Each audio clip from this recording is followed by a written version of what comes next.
Have you ever felt like you're running in circles? Chasing peace, grasping at meaning, searching for something that never arrives? You wake up tired, not just from lack of sleep, but from the quiet war inside your chest. You try to be more, try to do more. You tell yourself you'll finally feel whole when things settle down, when you achieve enough, prove enough, control enough. But what if the very act of holding on is what's keeping you stuck? Most people live trapped inside a story they didn't choose, a version of themselves built from expectations, pain, guilt, and fear. A mask held tightly in place, so tightly they've forgotten what their real face looks like. There's this illusion we've inherited, that peace comes from order, from control, from managing every variable and bending the world to our will. But life doesn't work like that. The more you try to dominate reality, the more it slips through your fingers. Like trying to grasp water with a closed fist, nothing stays. Lao Tzu saw it clearly. In a world obsessed with control, he whispered a forgotten truth. When I let go of what I am, I become what I might be. Letting go isn't weakness, it's courage. It's not about giving up, it's about giving in to the rhythm of existence, about trusting that who you are becoming is bigger than who you're trying to be. But that surrender feels like death, doesn't it? Because when you start to loosen your grip on who you think you are, the silence creeps in. And in that silence, the truth speaks. It tells you you've been running from yourself. It tells you your struggle isn't with the world. It's with your own resistance. It tells you you've been clinging to pain because it's familiar. Because healing would mean facing the unknown. And the unknown terrifies you. Yet deep inside, you know this isn't sustainable. The anxiety, the noise, the endless reaching. You know that what you're doing isn't working, and that some part of you is begging for release. But you don't know how to let go. You've never been taught how to surrender without losing yourself. You've only been told to hold on, fight harder, endure longer. What if the answer isn't in doing more, but in letting go? Letting go sounds beautiful in theory, but in practice, it feels like falling. Like tearing off the armor you've worn your entire life, only to realize you don't know what's underneath. It feels like weakness, like exposure, like standing naked in a storm, while everyone else is still wrapped in their illusions of strength. But that's the irony. What the world calls strength is often just fear disguised. Control is fear. Perfectionism is fear. Overthinking, constant planning, endless self-monitoring. All of it stems from the terror of being vulnerable, of losing what little certainty you think you have. You've built a prison out of your own identity. You cling to titles, roles, past wounds, and future fantasies like they define you. You say, "This is who I am," as if it's a fixed truth. But who told you that? Who convinced you that you have to remain the same person you were when you were hurting? Lao Tzu didn't preach change through effort. He offered a different path, a quieter one. He invited us to release the illusion that we are in charge of everything. Not because nothing matters, but because the things that truly matter cannot be forced. You cannot force love. You cannot force inner peace. You cannot force freedom. These things come when you stop clenching. The struggle you feel, it's not because you're lazy or unworthy. It's because you're trying to carry things that were never meant to be yours. Expectations passed down by others. Ideas about who you should be. Trauma responses you mistook for personality traits. All of it, dragging behind you like chains, cutting into your skin, weighing down your soul. So you keep chasing goals, hoping that achievement will quiet the noise. You keep seeking relationships, hoping someone will fix what's broken inside. You keep distracting yourself, numbing yourself, comparing yourself, hoping to escape a truth you're not ready to face. But peace doesn't come from escaping. It comes from facing, from sitting down in the silence and daring to ask, what am I still holding on to? Whose voice lives in my head telling me I'm not enough? What pain have I mistaken for identity? What would happen if I stopped fighting? These are dangerous questions. They unravel you. They dissolve the comfortable lies. They force you to confront the chaos you've hidden beneath your routines and rituals. But they are also sacred, because only by facing the chaos can you be reborn. Only by letting go of what you are can you become what you might be. That means letting go of your name, your story, your scars, Not to deny your past, but to be free from its grip. Freedom is not the absence of responsibility. It's the absence of bondage. And bondage doesn't always look like chains. Sometimes it looks like comfort. Like staying in what's familiar because growth is terrifying. Like clinging to misery because at least it's predictable. But the truth is, no matter how tightly you hold on, you will lose things.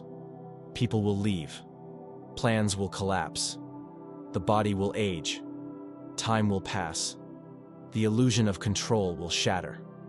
So you have two choices. Cling until life rips everything from your hands, or open them willingly and receive whatever comes next. And I know, that's not easy, because your entire life has been shaped around survival. You've had to protect yourself, defend yourself, prove yourself. The idea of surrender feels like betrayal. It feels like saying your pain didn't matter, like saying your efforts were wasted. But what if surrender is not betrayal but honor? What if letting go is how you finally respect the child inside you who was never allowed to rest? What if peace isn't something you earn, but something you remember? What if the life you're seeking is already here, beneath the layers of tension, fear, and pretense? You've fought long enough, and maybe that's why you're here, listening to this. Not because you want more motivation, but because you're finally ready to stop fighting the wrong battle. You feel it, don't you? That quiet voice inside, the one that says, there must be more than this. There is. But before you can become something new, you have to die to who you were. Not physically, but psychologically, spiritually, emotionally. The ego resists this death with everything it has, because it believes it is you. And to lose the identity you've carried for so long feels like losing your very existence. But you're not your job. You're not your past. You're not your anxiety. You're not the story others tell about you. You're not even the story you tell yourself when you're scared and alone. You are the space behind the story, the stillness behind the thought, the witness, not the wounded. And yet, you've clung to the wound for so long that you've mistaken it for home. You've worn your suffering like armor, even when it cuts you open from the inside. Because pain, at least, feels real. And sometimes, reality is the only thing we want when everything else feels fake. But there's another way to be real. One that doesn't require suffering as proof. Lao Tzu's wisdom whispers gently, when I let go of what I am, I become what I might be. He's not asking you to erase yourself.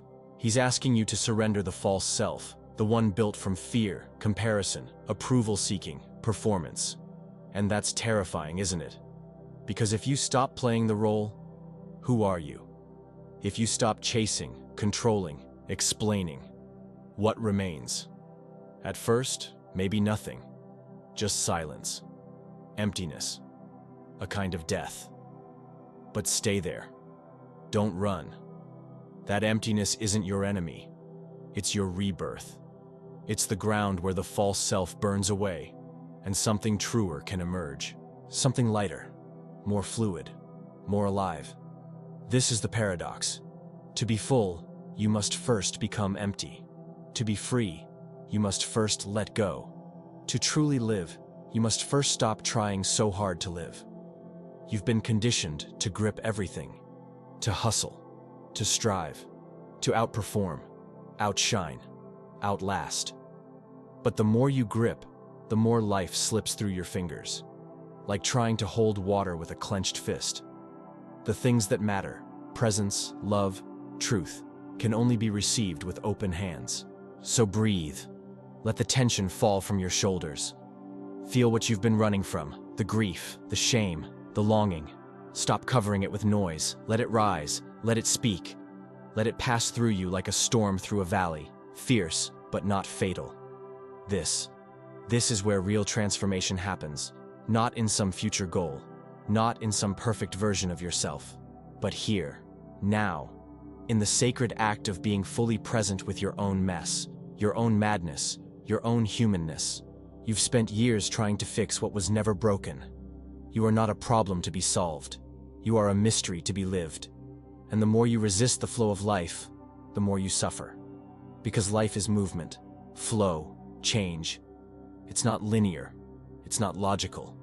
It doesn't follow your plans. It doesn't care about your schedule. And that's not a threat. That's a gift. Because what if you were never meant to be a machine? What if your exhaustion isn't a sign of weakness, but a sign of wisdom? What if your soul is tired not because you're failing, but because you're finally waking up? Waking up to the fact that control is an illusion. Waking up to the truth that freedom is found not in gripping tighter, but in releasing completely. And maybe this scares you. Maybe you're afraid that if you let go, everything will fall apart. But what if it's already falling apart, precisely because you're not letting go? What if your life isn't breaking down, but breaking open? And this breaking, this unraveling, is the only way through. So I ask you now, gently but directly, what would you release right now if you truly believed freedom was waiting on the other side? What identity? What fear? What lie? Tell me in the comments. I want to know. I want to hear what you're tired of carrying. Let's name it. Let's bring it into the light. Because healing begins the moment you stop hiding your pain. Letting go is not weakness. It is not surrender in the way the world defines it. It's not defeat. Letting go is an act of radical courage. It is trusting that life knows how to carry you better than your ego ever could. It is the quiet power of stepping out of the storm and into the eye, where everything is calm, even if nothing makes sense. You've been taught to hold on. Hold on to what they told you success means.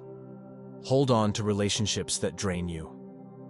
Hold on to beliefs you've outgrown. Hold on to versions of yourself that you've long since outlived. But the longer you hold on, the heavier you become. And the heavier you become, the less you move, the less you breathe, the less you feel alive. What if peace was never about fixing your life? What if it was about changing your relationship to it? This is the brutal truth. Peace is not comfort. Peace is clarity. And clarity often comes wrapped in pain. Because to see clearly, you must stop numbing.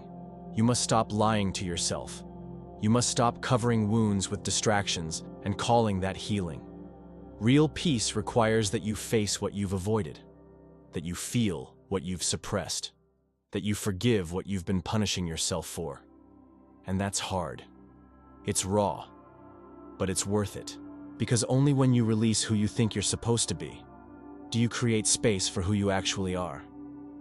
And maybe, just maybe, that real version of you is softer than you thought.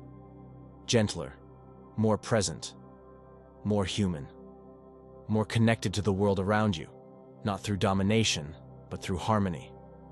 This is the wisdom of Lao Tzu. This is the ancient truth that still whispers to your soul. When I let go of what I am, I become what I might be. There's nothing to force. There's nothing to chase. There's only this moment, this breath, this letting go. So as you sit with these words, ask yourself, not with urgency, but with honesty, what do I need to release to become who I'm meant to be? Maybe it's control. Maybe it's shame. Maybe it's the idea that you always have to be strong. You don't. Not here. Not now. Here, you can just be. Here, you can lay it all down. Here, you are enough, even in your chaos, even in your confusion. So take a breath. Let go. Begin again.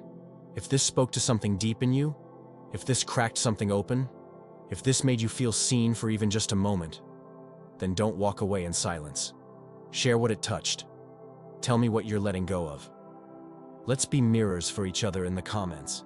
And if you want more of this, more of what no one talks about, more of the truths we carry quietly, then subscribe.